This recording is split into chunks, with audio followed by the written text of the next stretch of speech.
cancel the work. I'm not an emotional impression. Is that your impression? No. Mike Wallace, Ayn Rand, 225-1. Well, I've practiced it all my life.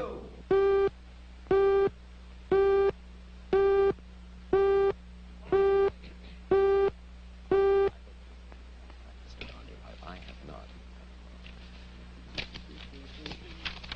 I'm curious.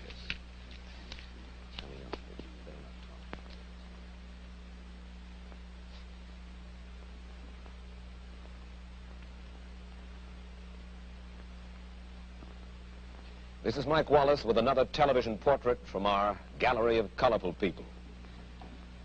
Throughout the United States, small pockets of intellectuals have become involved in a new and unusual philosophy which would seem to strike at the very roots of our society. The fountainhead of this philosophy is a novelist, Ayn Rand, whose two major works, The Fountainhead and Atlas Shrugged, have been bestsellers. We'll try to find out more about her revolutionary creed and about Miss Rand herself in just a moment. And now to our story. Down through history, various political and philosophical movements have sprung up, but most of them have died. Some, however, like democracy or communism, take hold and affect the entire world. Here in the United States, perhaps the most challenging and unusual new philosophy has been forged by a novelist, Ayn Rand. Miss Rand's point of view is still comparatively unknown in America, but if it ever did take hold, it would revolutionize our lives. And Ayn, to begin with, I wonder if I can ask you to capsulize, I know this is difficult, can I ask you to capsulize your philosophy? What is Randism? First of all, I do not call it Randism, and I don't like that name. I call it Objektivism. All right. Meaning a philosophy based on objective reality. Now let me explain it as briefly as I can. First, my philosophy is based on the concept that reality exists as an objective absolute, that man's mind, reason, is his means of perceiving it, and that man needs a rational morality. I am primarily the creator of a new code of morality which has so far been believed impossible, namely a morality not based on faith. On faith? Not on faith, not on arbitrary whim, not on emotion, not on arbitrary edict, mystical or social, but on reason, a morality which can be proved by means of logic, which can be demonstrated to be true and necessary. All right, all right. Now, may I define what my morality is? All right. Because this is merely an introduction. My morality is based on man's life as a standard of value. And since man's mind is his basic means of survival, I hold that if man wants to live on earth and to live as a human being, he has to hold reason as an absolute, by which I mean that he has to hold reason as his only guide to action, and that he must live by the independent judgment of his own mind, that his highest moral purpose is the achievement of his own happiness, and that he must not force other people nor accept their right to force him, that each man must live as an end in himself and follow his own rational self-interest. May I interrupt now? You may. Because you put this philosophy to work in your novel Atlas Shrugged. That's right. You demonstrate it in human terms in your novel Atlas Shrugged. And let me start by quoting from a review of this novel Atlas Shrugged that appeared in Newsweek. It said that you are out to destroy almost every edifice in the contemporary American way of life, our Judeo-Christian religion, our modified government-regulated capitalism, our rule by the majority will. Other reviews have said that you scorn churches and the concept of God. Are these accurate criticisms? Yes. I agree with the facts, but not the estimate of this criticism. Namely, if I am challenging the base of all these institutions, I'm challenging the moral code of altruism, the precept that man's moral duty is to live for others, that man must sacrifice himself to others, which is the present-day morality. What do you mean by sacrifice himself for others? We're getting to the point. One moment. Since I'm challenging the base, I necessarily would challenge the institutions you named, which are a result of that morality. All right. And now what is self-sacrifice? Yes, what is self-sacrifice? You say that you do not like the altruism by which we live. You like a certain kind of Ayn Randist selfishness. I would say that I don't like is too weak a word. I consider it evil. And self-sacrifice is the precept that man needs to serve others in order to justify his existence, that his moral duty is to serve others. That is what most people believe today. Well, yes, we're taught to feel concerned for our fellow man, to feel responsible for his welfare, to feel that we are, as religious people might put it, children under God and responsible one for the other. Now, why do you rebel? What's wrong with this philosophy? But that is what, in fact, makes man a sacrificial animal. That man must work for others, concern himself with others, or be responsible for them. That is the role of a sacrificial object. I say that man is entitled to his own happiness and that he must achieve it himself, but that he cannot demand that others give up their lives to make him happy. And nor should he wish to sacrifice himself for the happiness of others. I hold that man should have self-esteem. And cannot man have self-esteem if he loves his fellow man? What's wrong with loving your fellow man? Christ, every important moral leader in man's history, has taught us that we should love one another. Why, then, is this kind of love, in your mind, immoral? It is immoral if it is a love placed above oneself. It is more than immoral, it's impossible. Because when you are asked to love everybody indiscriminately, that is, to love people without any standard, to love them regardless of the fact of whether they have any value or virtue, you are asked to love nobody. But in a sense, in your book, you talk about love as if it were a business deal of some kind.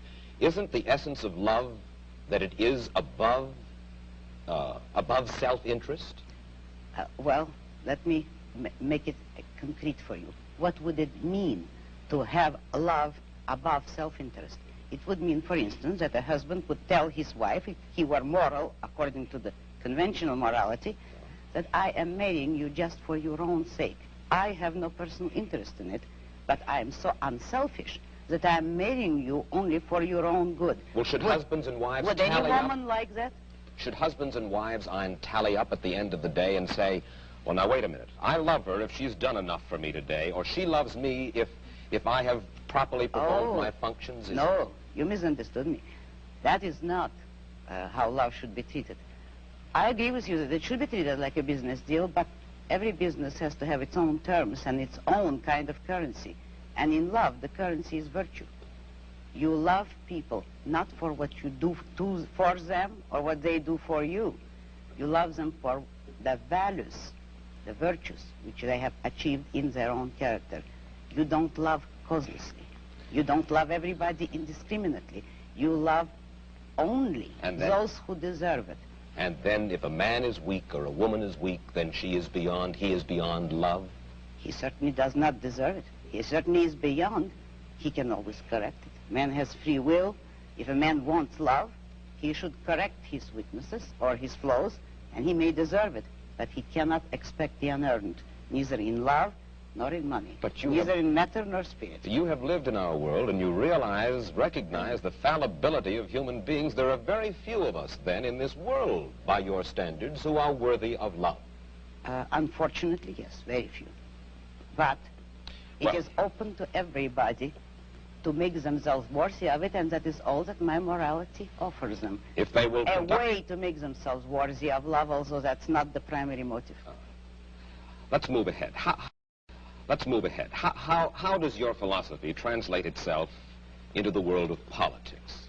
Now, one of the principal achievements of this country in the past 20 years particularly, I think most people agree, is the gradual growth of social protective legislation based on the principle that we are our brother's keepers. How do you feel about the political trends of the United States, the Western world? The way everybody feels, except more consciously. I feel that it is terrible, that you see destruction all around you, and that you are moving toward disaster until and unless all those welfare state conceptions have been reversed and rejected. It is precisely these trends which are bringing the world to disaster, because we are now moving towards complete collectivism or socialism, a system under which everybody is enslaved to everybody. And we are moving that way only because of our altruist morality. Yes, but you say everybody is enslaved to everybody, yet this came about democratically, Ayn. Free people in a free country voted for this kind of government, wanted this kind of legislation. Do you object to the democratic process? I object to the idea that people have the right to vote on everything. The traditional American system was a system based on the idea that majority will prevailed only in public or political affairs, and that it was limited by inalienable individual rights. Therefore, I do not believe that a majority can vote a man's life or property or freedom away from him. And therefore, I do not believe that if a majority votes on any issue, that this makes the issue right. It doesn't. All right. Then how do we arrive at action? How should we arrive at action?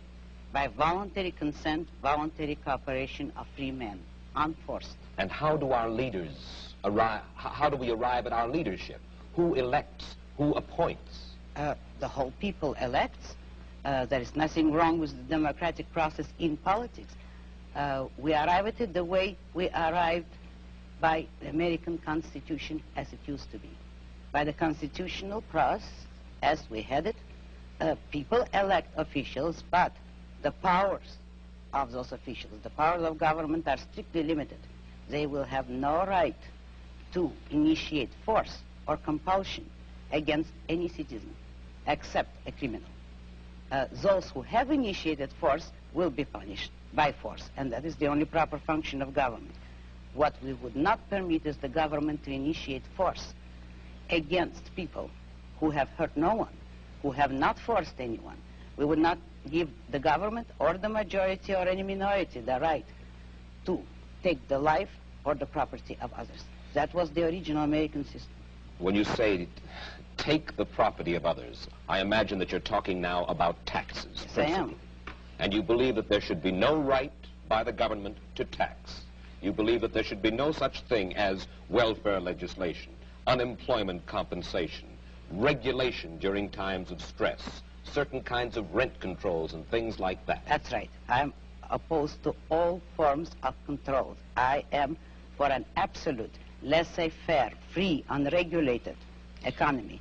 Let me put it briefly. I'm for the separation of state and economics, just as we had separation of state and church, which led to peaceful coexistence among different religions after a period of religious wars. So the same applies to economics. If you separate the government from economics, if you do not regulate production and trade, you will have peaceful cooperation and harmony and justice among men. You are certainly enough of a political scientist to know that certain movements spring up in reaction to other movements. The labor movement, for instance, certain social welfare legislation. This did not spring full-blown from somebody's head, out of a vacuum. This was a reaction to certain abuses that were going on. Isn't that true, Ayn? Not always. It actually sprang up from the same source as the abuses. If by abuses you mean the legislation, which originally had been established to help industrialists, which was already a breach of complete free enterprise. If then, in reaction, labor leaders get together to initiate legislation to help labor, that is only acting on the same principle, namely, all parties agreeing that it is proper for the state to legislate in favor of one economic group or another. But what I'm saying is that nobody should have the right, neither employers nor employees, to use state compulsion and force. But when you advocate completely unregulated economic life in which every man works for his own profit, you are asking, in a sense, for a devil-take-the-hindmost, dog-eat-dog society, and one of the main reasons for the growth of government controls. was to fight the robber barons, to fight laissez-faire, in which the very people whom you admire the most, Ayn, the hard-headed industrialists, the successful men, perverted the use of their power. Is that not true? No, it isn't. Oh. This country was made not by robber barons, but by independent men, by industrialists who succeeded on sheer ability. And having, by of course they ability, succeeded. I mean without political force, help, or compulsion. But at the same time, there were men, industrialists, who did use government power as a club to help them against competitors. They were the original collectivists. Today, the liberals believe that that same compulsion should be used against the industrialists for the sake of workers. But the basic principle there is, should there be any compulsion? And the regulations are creating robber barons. They are creating capitalists with government help, which is the worst of all economic phenomena. I think that you will agree with me when I say that you do not have a good deal of respect for the society in which you and I currently live. You think that we're going downhill fairly fast. Now, I would like you to think about this question, and you'll have a minute intermission to ponder it, and then come back and answer it. Do you predict dictatorship and economic disaster for the United States if we continue on our present course? Do you? And we'll get Ayn Rand's answer in just a moment. And now back to our story. All right, Ayn Rand, what I'd like to know is this. Since you describe it as happening in your novel Atlas Shrugged, do you actually predict dictatorship and economic disaster for the United States? If the present collectivist trend continues, if the present anti-reason philosophy continues, yes, that is the way the country is going. But I do not believe in historical determinism, and I do not believe that people have to go that way. Men have the free will to choose and to think. If they change their thinking, we do not have to go into dictatorship. Yes, but how can you expect to reverse this trend when, as we've said, the country is run by majority rule through ballot, and that majority seems to prefer to vote for this modified welfare state? Oh, I don't believe that. You know as well as I do that the majority today has no choice. What do you mean? The majority has never been offered a choice between controls and freedom. How do you account for the fact that an almost overwhelming majority of the people who are regarded as our leading intellectuals and our leading industrialists, the men whom you seem to admire the most, the men with the muscle and the money, favor the modified capitalism that we have today? Because it is an intellectual issue. Since they all believe in collectivism, they do favor it. But the majority of the people has never been given a choice. You know that both parties today are for socialism, in effect, for controls, and there is no party. There are no voices to offer an actual pro-capitalist, laissez-faire economic freedom and individualism. That is what this country needs today. Isn't it possible that we all believe in it because we are all basically lonely people and we all understand that we are basically our brother's keepers?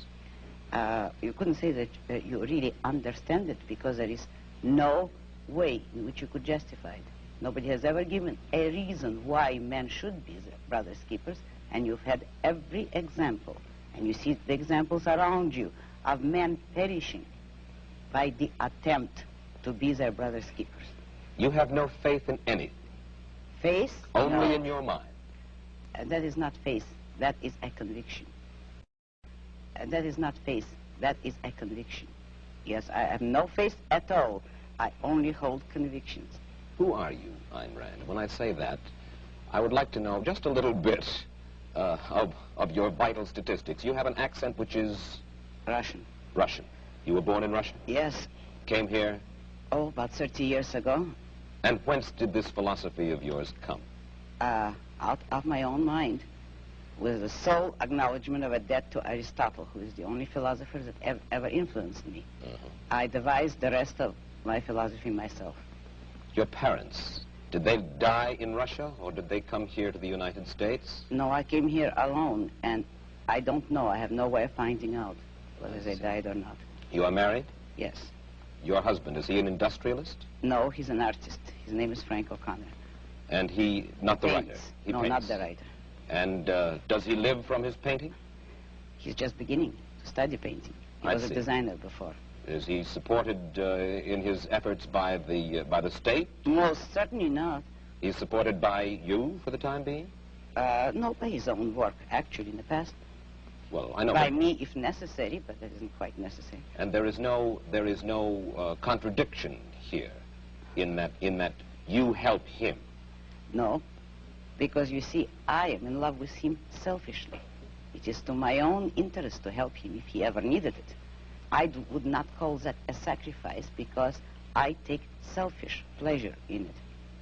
Let me put one specific case to you. Suppose under your system of self-sufficiency, one single corporation were to get a stranglehold on a vital product or a raw material, uranium, for instance, which might be vital for the national defense, and then would refuse to sell it to the government. Then what? Under a free system, no one could acquire a monopoly on anything. If you look at economics and economic history, you will discover that all monopolies have been established with government help, with the help of franchises, subsidies, or any kind of government privileges. In free competition, no one could corner the market on a needed product. Let's say there is a deposit. History will support me. There is a deposit of uranium in Nevada. It's the only one in the United States, and that's our only access to that. And for self-defense, we need this. Whereas, let's say, in the Soviet Union, the state is able to command that. And a kind of a strange man of strange beliefs got hold of this uranium and said, I will not sell this uranium to my government. He should not be able to be forced by the government, according to your philosophy, to sell that uranium. But you realize that you are setting up an impossible fantasy. That is, if you're talking of any natural resource that is vitally needed, it could not become vitally needed if it were that scarce. Not scarce to the point where one man could control all of it. So long as, I'm using your example, if a natural resource exists in more than one place in the world, no one man is going to control it. All right, let's take another. How do we build roads, sanitation facilities, hospitals, schools? If the government is not permitted to force, if you will, by vote, taxation, use your word, we have to depend upon the trickle-down theory, upon the noblesse oblige, the largesse. I will answer you by asking you a question. Who pays for all those things? All of us pay for these things. When you admit that you want to take money by force from someone and ask me how are we going to build hospitals or roads, you admit that someone is producing the money, the wealth, that will make those roads possible. Now you have no right to tell the man who produced the wealth in what way you want him to spend it. If you need his money, you can obtain it only by his voluntary consent. And you believe in the eventual goodwill of all human beings, or at least that top echelon of human beings, whom you believe will give willingly.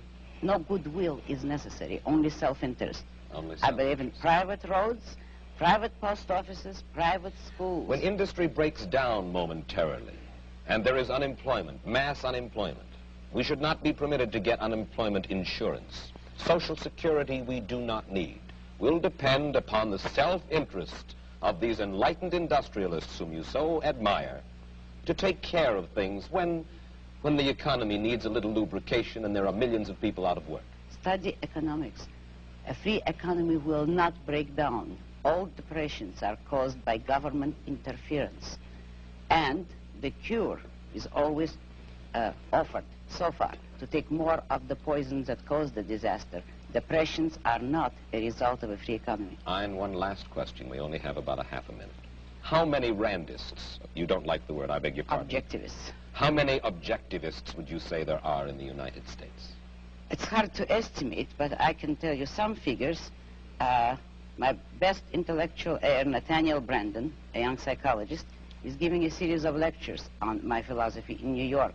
He has received 600 letters of inquiry within the month of January. He's giving these lectures, and the attendance is growing in geometrical proportion. Ayn, I'm sure that you have stimulated a good many people, more people than already have, to read your book, Atlas Shrugged, and The Fountainhead, and I'm equally sure they will be stimulated for the reading, indeed, if they do not agree. Thank you. Thank you very much. I'll be back in a moment with my personal footnote to the story of Ayn Rand. As we said at the outset, if Ayn Rand's ideas were ever to take hold, they would revolutionize the world. And to those who would reject her philosophy, Miss Rand hurls this challenge. She has said, for the past 2,000 years, the world has been dominated by other philosophies. Look around you. Consider the results. We thank Ayn Rand for adding her portrait to our gallery, one of the people other people are interested in. Mike Wallace, goodbye.